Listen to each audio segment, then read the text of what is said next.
If you bought a Model Y or a 2021 or newer Model 3, your car has a heat pump instead of traditional resistance heating. Most people have no idea what that means or why it matters until something goes wrong. A resistance heater works like a toaster. It runs electricity through a coil. The coil gets hot, and a fan blows that hot air into the cabin. It's simple, it's reliable, and it uses a massive amount of battery power. In cold weather, running a resistance heater can cut your range by 30 to 40%. A heat pump works like an air conditioner in reverse. It pulls heat from the outside air.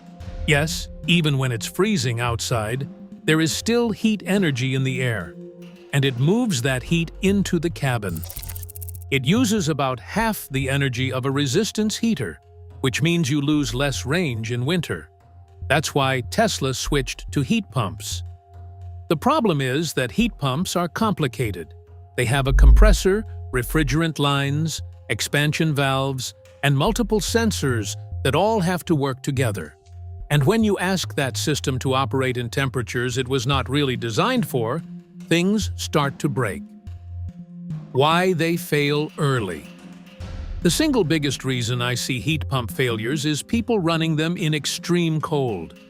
Heat pumps are efficient down to about 20 degrees Fahrenheit. Below that, they start to struggle. Below 0 degrees Fahrenheit, they are working so hard to extract heat from freezing air that the system is under constant stress. The compressor runs at maximum capacity, the refrigerant pressure drops, and components that are designed to last 150,000 miles start failing at 40,000. In Colorado, where weeks in January doesn't get above 10 degrees Fahrenheit. I see heat pump compressor failures every winter, and almost all of them are on cars that were driven daily in sustained cold below 0 degrees Fahrenheit.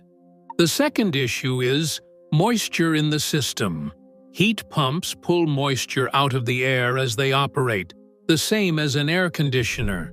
In cold weather, that moisture can freeze inside the evaporator. Ice builds up and blocks airflow.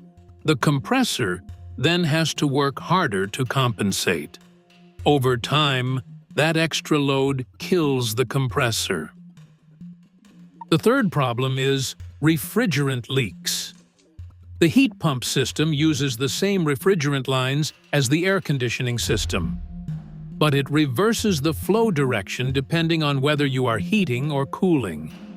All those valves and connections are potential leak points. I have seen refrigerant leaks on Model Y vehicles with under 20,000 miles. Once the refrigerant level drops, the compressor starts running without proper lubrication, and it destroys itself. There is also a design quirk specific to Tesla. The heat pump shares components with the battery thermal management system. If the octovalve, the part that routes refrigerant to different parts of the system, starts to fail, it can cause the heat pump to work intermittently or not at all. Octovalve failures are less common than compressor failures, but when they happen, the repair is expensive because the part itself costs over $1,000.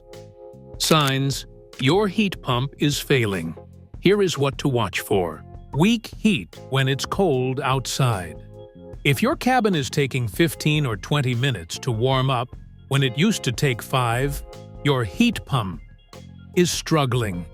It might still be working, but it is not working efficiently, and that usually means refrigerant is low or the compressor is wearing out. Intermittent heat. The cabin gets warm, then it gets cold, then it gets warm again, without you changing any settings. This is often a sign the heat pump is cycling on and off because it is detecting a fault. The system is trying to protect itself from damage. You may hear a hissing or clicking sound coming from under the hood or under the car when the heat is running. That sound is usually the octovalve or an expansion valve trying to redirect refrigerant and failing. It is not always a serious problem, but it is worth having it checked. The car defaults to resistance heating, even when it is not that cold outside. If it is 35 degrees Fahrenheit and your energy usage spikes as if you are running the heater in a blizzard, your heat pump has likely shut itself off, and the car is using the backup resistance heater. You can confirm this by watching your energy consumption. The heat pump uses about 1 to 2 kilowatts. Resistance heating uses 5 to 7 kilowatts. Complete loss of heat. This is obvious, but it is worth saying. If you have no heat at all, your heat pump has either completely failed or the car has disabled it because it detected a fault. How to prevent failure? Here is the part most owners do not know, and it is the whole reason I wanted to make this video. If the temperature outside is below 10 degrees Fahrenheit, consider switching to resistance heating instead of the heat pump. I know that sounds like giving up on the system, but you are not. You are protecting it. Tesla includes resistance heating as a backup for a reason. Go to your climate settings and turn on high heat. That forces the car to use resistance heating. Yes, you will lose more range, but you will also avoid putting the heat pump through conditions it struggles with. When you get into the car on a freezing morning, let it warm up for 2 or 3 minutes before you drive. I do not mean idle it for 10 minutes like an old gas car. Give the heat pump time to stabilize and start moving heat before you ask the battery and motors to also deliver power. The first few minutes are when the system is under the most stress. Don't run the heat on maximum fan speed constantly in extreme cold. The fan speed does not make the heat pump work faster. It just moves cold air through the cabin before the system has had a chance to heat it. Set the temperature where you want it, and let the car manage the fan speed automatically. Precondition: the cabin while the car is still plugged in. This does 2 things. It warms the cabin using grid power instead of battery power, and it brings the battery up to a temperature where the heat pump does not have to work as hard. A warm battery is easier to heat than a frozen one. Have the system checked if you notice any of the warning signs I mentioned earlier.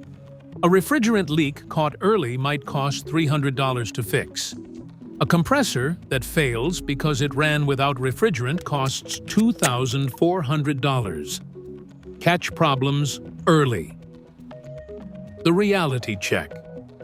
Here is what I tell people who are worried about this. Heat pump failures are not common, but they are not rare either. I estimate I see 1 heat pump issue for every 10 suspension repairs. It is a real thing, but it is not an epidemic. The Model Y and the newer Model 3 are the only Teslas with heat pumps. If you have an older Model S, Model X, or a pre-2021 Model 3, you have resistance heating, and none of this applies to you. Your heating system is simpler and more reliable. You just pay for it in range during winter. If you live somewhere with mild winters, your heat pump will probably outlast the rest of the car. The failures I see are almost all in places where temperatures regularly drop below 20 degrees for weeks at a time. And even with the risk of early failure, the heat pump is still the better system for most people. The range savings in moderate cold are real. A Model Y with a heat pump might lose 20% of its range in 30-degree weather. The older Model 3 with resistance heating loses 35%. Over the course of a winter, that adds up to a lot of extra charging stops.